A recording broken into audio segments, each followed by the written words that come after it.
So the question I want to ask is, what is the financial system for?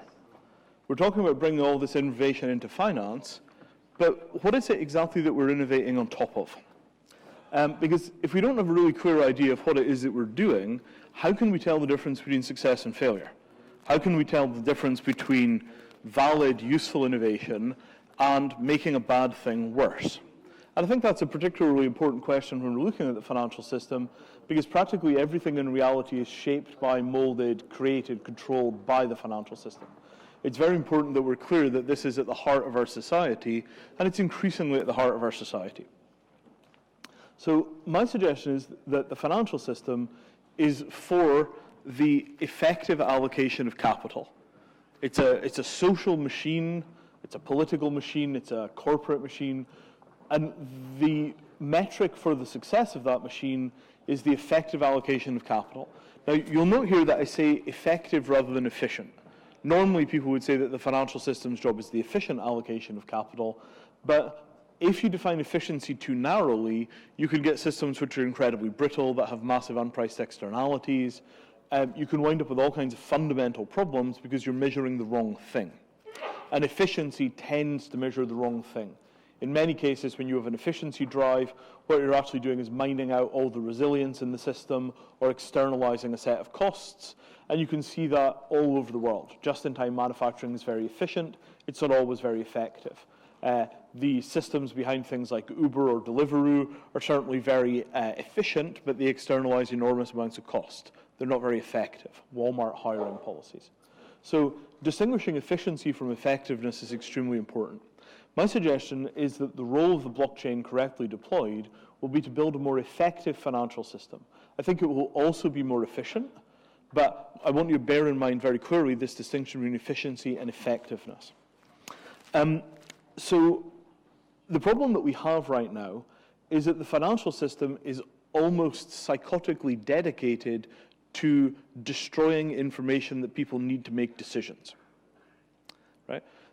Capitalism relies on people having good access to data so they can make informed decisions, but the financial system as it currently stands destroys practically all of the data that it can touch on every single transaction. And this is a simple thing, right? You walk into a store, you buy something in cash, there's no data trail. Nobody understands what happened. This is a good thing for individuals, right?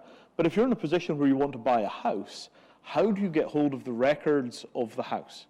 Who built it? When was it built? What is it made of? How has it been maintained, right? What are the issues that the previous owners had with the house? How often has somebody been called out to fix the plumbing? All of that information is vitally important when you're trying to value the house, but the norms that we use for handling property destroy all of that data. It's just flushed. There is no logbook for the house, much less is there any kind of statutory requirement to log what happens to it. Cars are exactly the same way, right? And if you get to things like diamonds or gold, trying to figure out whether these things are safe to touch or whether they've been contaminated by, for example, conflict or smuggling is incredibly difficult because we take all the data that you need to make those decisions, and wherever possible, the information is destroyed. And that kind of information destruction does not result in either a more efficient or a more effective system. It results in a system where the party that has the data is throwing it away because it's to their benefit, and the party that has to make a decision on imperfect data is being taxed and disadvantaged by the fact that the information has been flushed.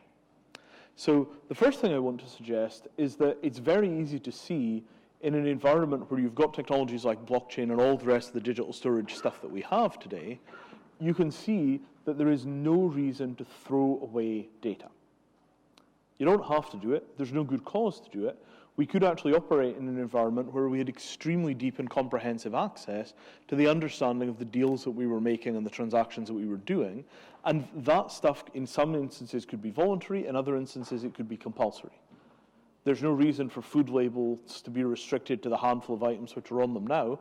We could have the entire provenance of every ingredient right out to the first cause without it being in any way, shape, or form an unreasonable burden on trade. We have the technology, we have the capability, we just aren't deploying it. And as a result, we have a much less effective and a much less efficient capitalism than we could. Now, The result of that is that you cannot see how things are. This tendency to throw away the data results in us having to make a bunch of decisions essentially blind. So is there anybody in this room who's got reasonable certainty that nothing that they're currently carrying on their person was manufactured by a slave? Answer, no. Right? There are goods which are manufactured with slave-free tags on them, but at the end of the day, very, very little of the commerce which is happening makes those kind of guarantees. Now, I don't think anybody in this room would ever dream of personally owning another human being, but we're in a position where we cannot guarantee that a human being who is being treated like property wasn't involved in the manufacture of the things that we have. Right? For cell phones, it's coltan, which is used to make some of the components. For clothing, it's sweatshops. For food, it's all kinds of crazy working conditions on the far side of the supply chain.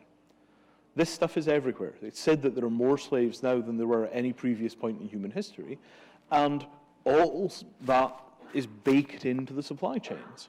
And somehow we managed to get the goods up the pipe, and we managed to get the money back down the pipe, but somehow in that process, even though we've got goods and money traveling backwards and forwards, the goods go one way, the money goes the other way, but we don't seem to be able to transfer any information. That's not unintentional, right? That's a structural problem in the way that we're running capitalism. And the same process that throws away the information about slavery also throws away the information about carbon. We are being deliberately and systemically blinded to the impact that our lives have on other people by the very systems that are moving around the goods and the money. And this is where I see the biggest single potential for impact from blockchain. It's clarifying the real impacts of things, it's clarifying the real costs, so that we can make accurate economic decisions. And accurate economic decisions is accurate political decisions. We all vote once at the ballot box and 48,000 times at the store. Our wallets are making most of the decisions in society. We get very little access to democracy, but we get constant and perpetual access to the market. Why are we deprived of the information that we need to make responsible decisions? And this is not a small problem.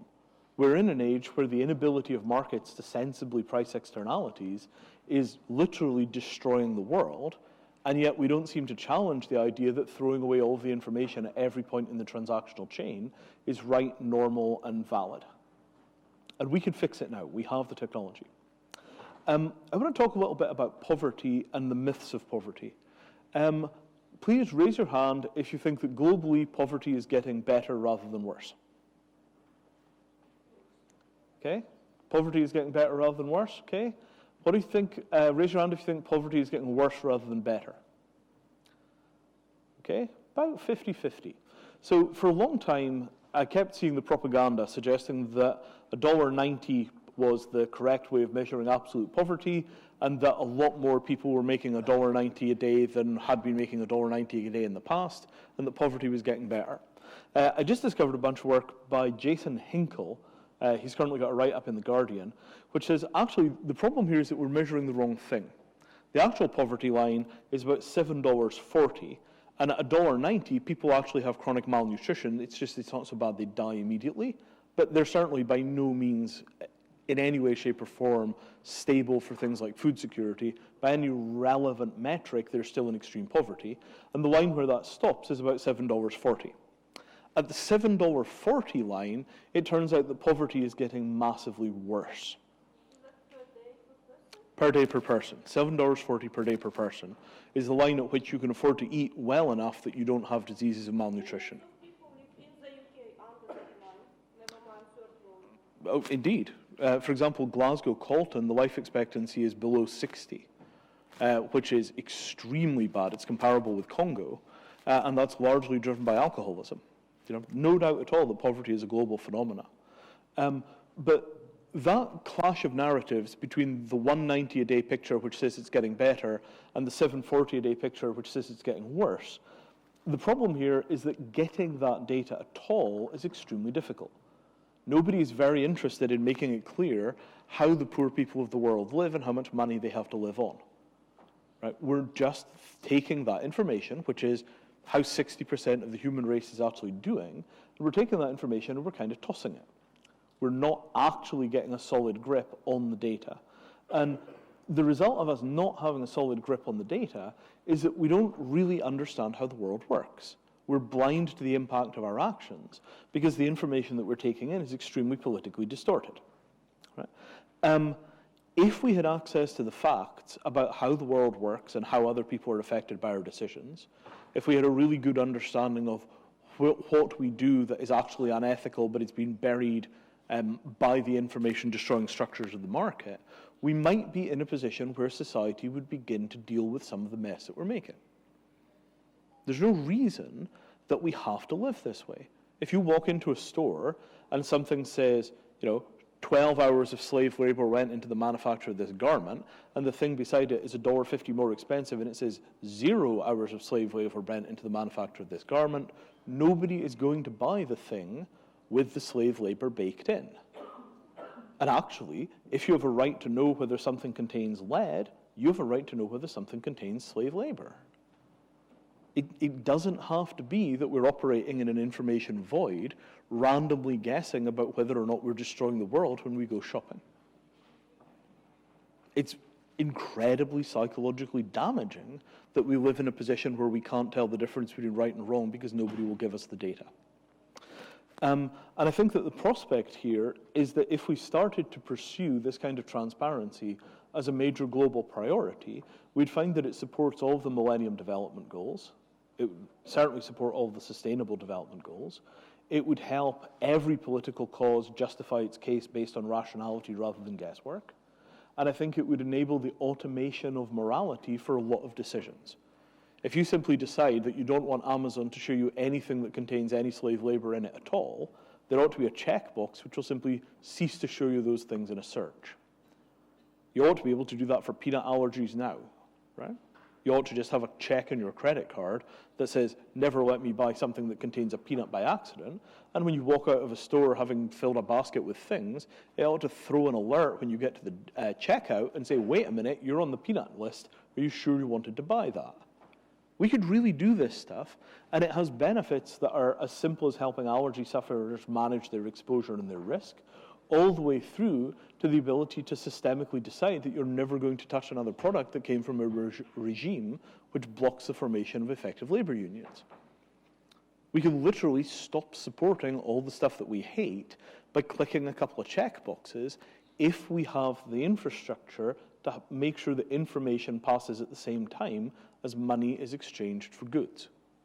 Now, obviously I'm talking about blockchain here, right? This is a blockchain conference, but it doesn't have to be blockchain. As long as you have the political will to understand the moral impact that your actions have on the world, you can find the technology to do it. This is a thing that we have the capability to campaign on. We have the ability and the right to know what is in the stuff that we use, and there are a million benefits for having that information.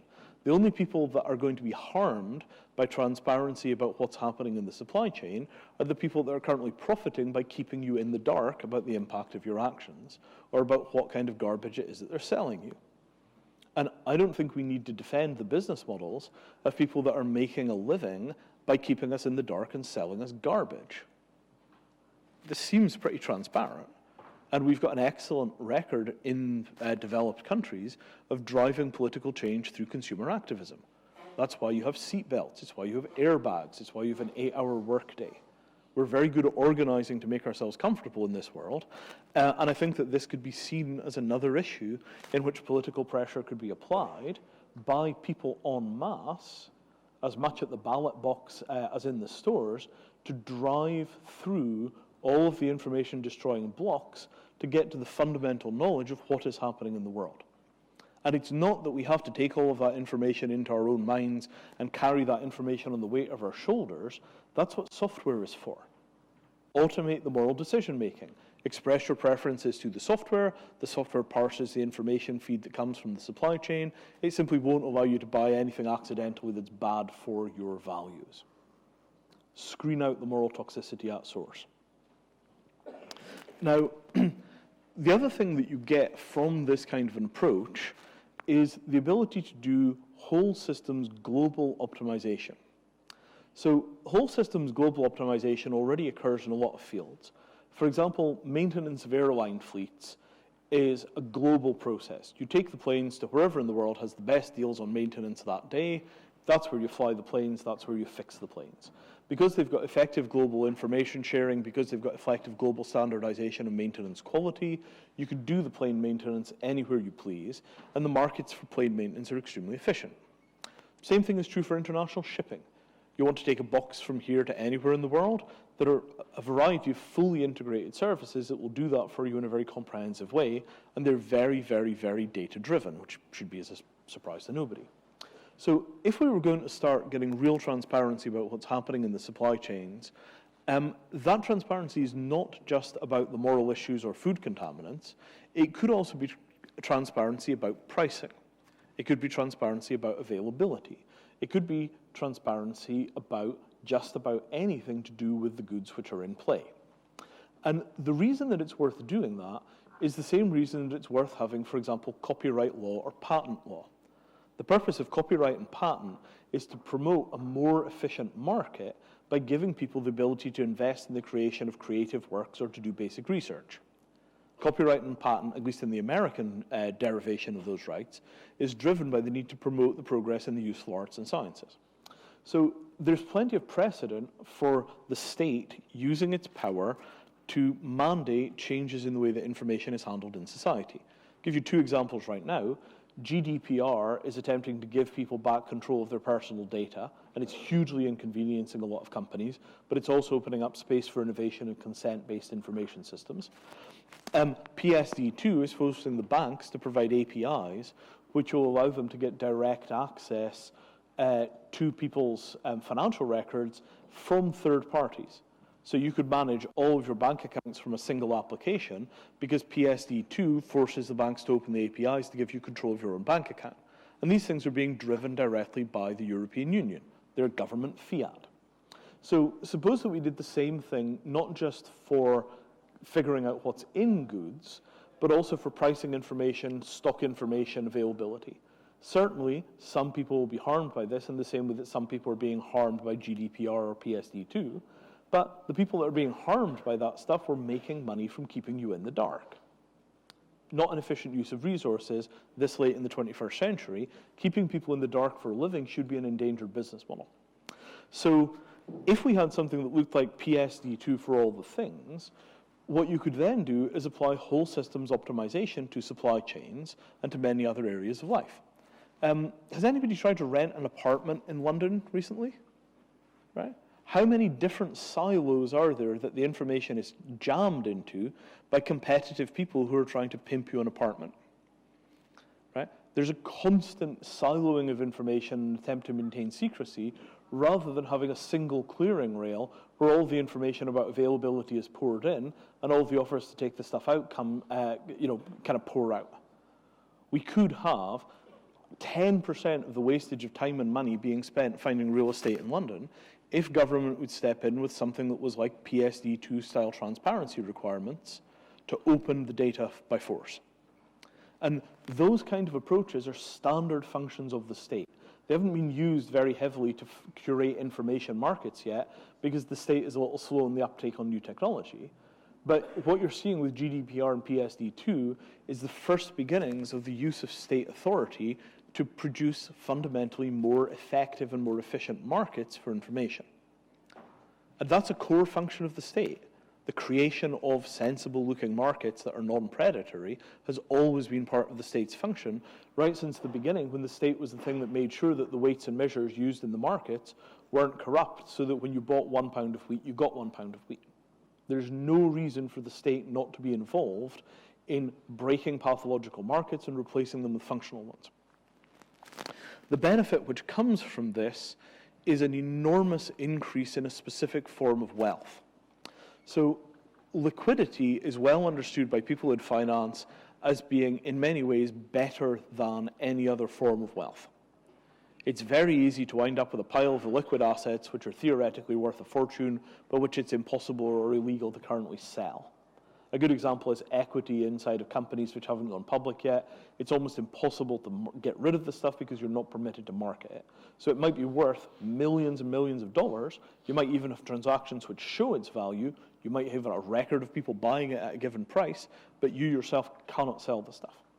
And those kind of liquidity traps are all the way through the physical world. It's almost impossible to get fair value for a physical asset that you've bought 30 seconds after you've paid for it. You walk into a store, you buy a bicycle, you carry it outside, it doesn't fit into your car, you take it back inside, they won't take it back off you, and now it's worth probably 60% less than you paid for it.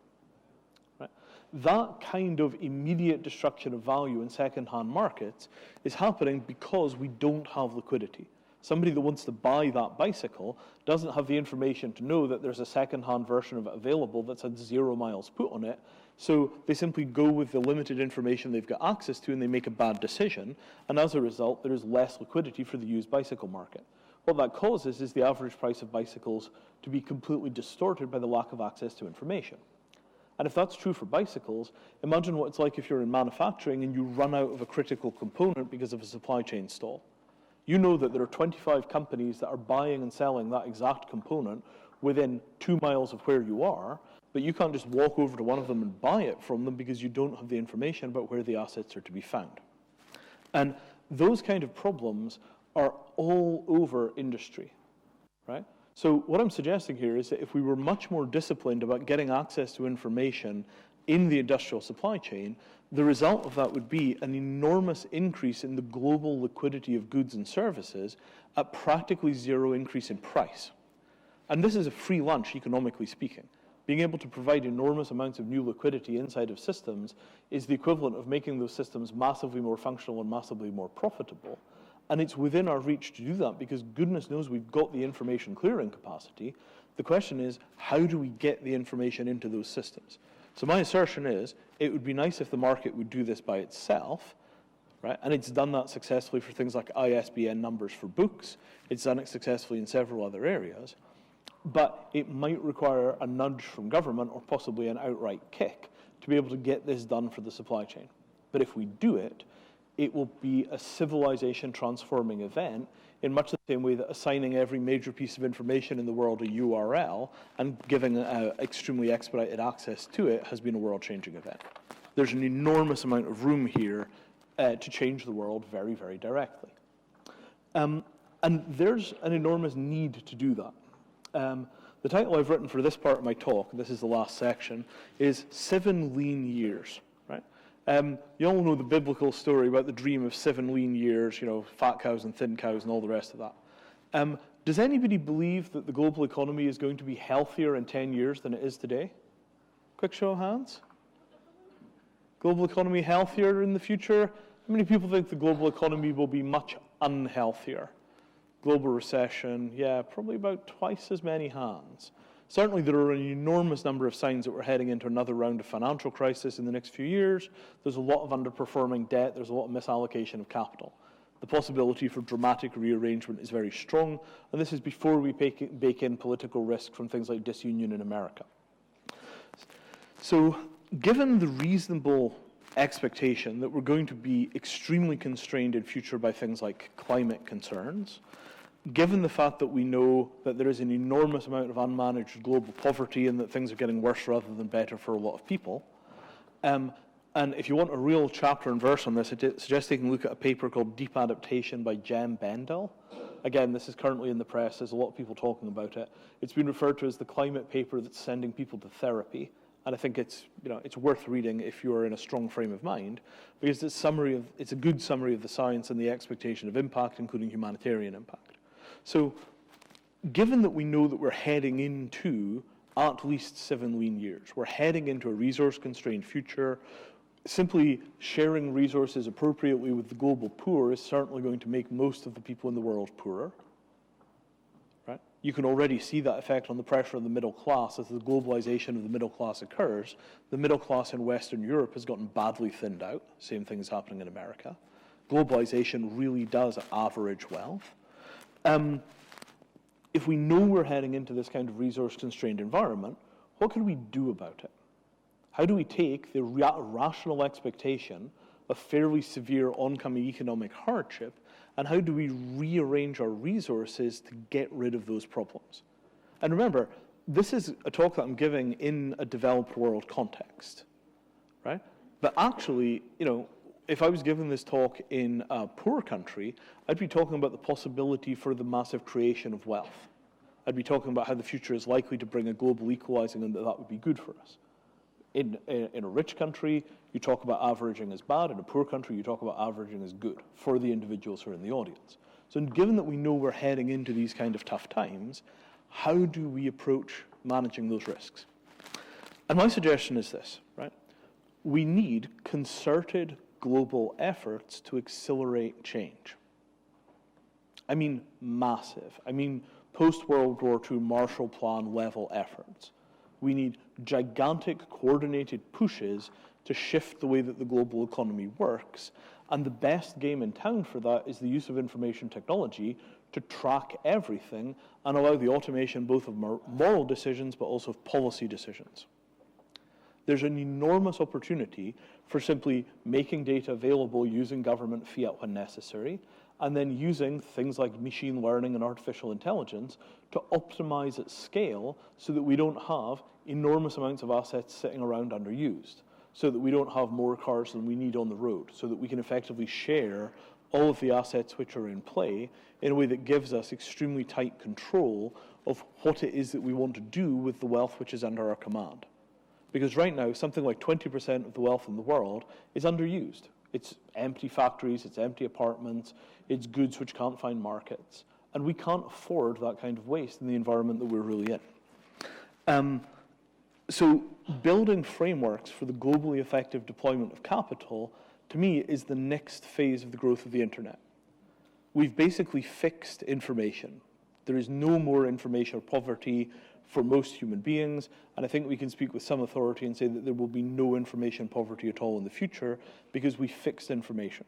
The next thing that we have to do, and this is what my company Mattereum is focused on, is fusing the information to the physical goods in the world so that we can use algorithms to correctly value those goods and to make sure that there are efficient global markets so that we don't have this problem that there is an enormous amount of inefficiency in the global economy and that we can't make moral decisions about how our lives will influence other people because we can't make automated decisions that allow us to make our moral choices once and then have those be implemented for the rest of our lives.